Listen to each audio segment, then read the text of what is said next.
কুন্তলপুর নামের এক জায়গায় দুই সিঙ্গারা বিক্রেতার দোকান ছিল। একজন সিঙ্গারা বিক্রেতার নাম ছিল রঘু, আরেকজন সিঙ্গারা বিক্রেতার নাম রাজু। রাজু ছিল খুব সৎ ব্যবসায়ী। সে তার তেলেভাজার মান ভালো করত এবং অল্প লাভে বিক্রি করত। তার ফলে তার দোকানে লোকজন বেশি হতো।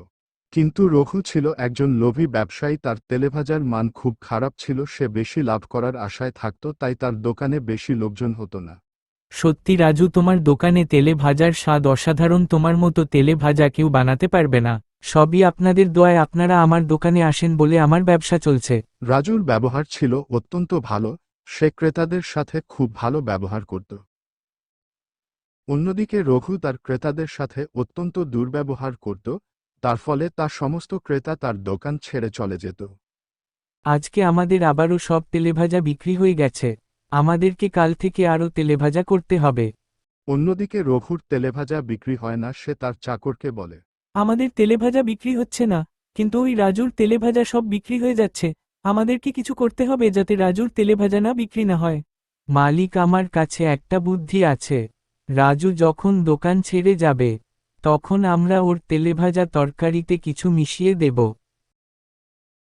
রাজু যখন দোকান ছেড়ে খেতে চলে যায়, রামু আর তার কাজের লোক দুজনে মিলে এসে তখন রাজুর তেলেভাজার তরকারিতে একটা কিছু মিশিয়ে দেয়। তারপর তারা আবার দোকানে ফিরে আসে। রঘু তার দোকানে ফিরে আসে এবং সেই তরকারি দিয়ে সিঙ্গারা বানায়। সেই ঔষধ মেশানো সিঙ্গারা লোকে খায় এবং তখন একটি ছোট ছেলে অসুস্থ হয়ে পড়ে। তখন তাকে হাসপাতালে নিয়ে যাওয়া হয়।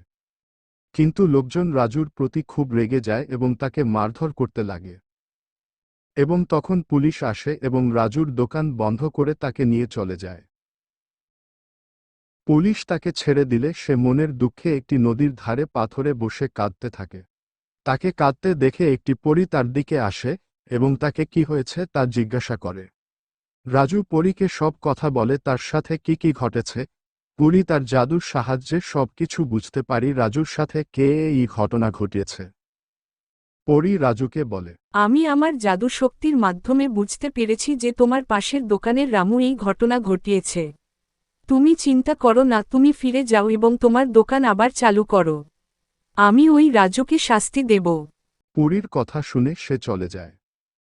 রাজু আবার দোকান খুলে এবং তার তেলেভাজা আবারও ভালো বিক্রি হতে শুরু করে। কিন্তু রঘুর তেলেভাজার দোকান বন্ধ হয়ে গেল। তার দোকানে আর কেউ আসত না। বন্ধুরা, এই গল্প থেকে আমরা বুঝতে পারি যে কি লোভ করা উচিত নয়। রামু যদি চেষ্টা করত তাহলে সেও রাজুর মতো তেলেভাজা বানাতে পারত, কিন্তু সে চেষ্টা করেনি। সে অসৎ পথ অবলম্বন করেছে, তার ফলে সে শাস্তি পায়। আমাদেরকে সবসময় সৎ পথে থাকা উচিত।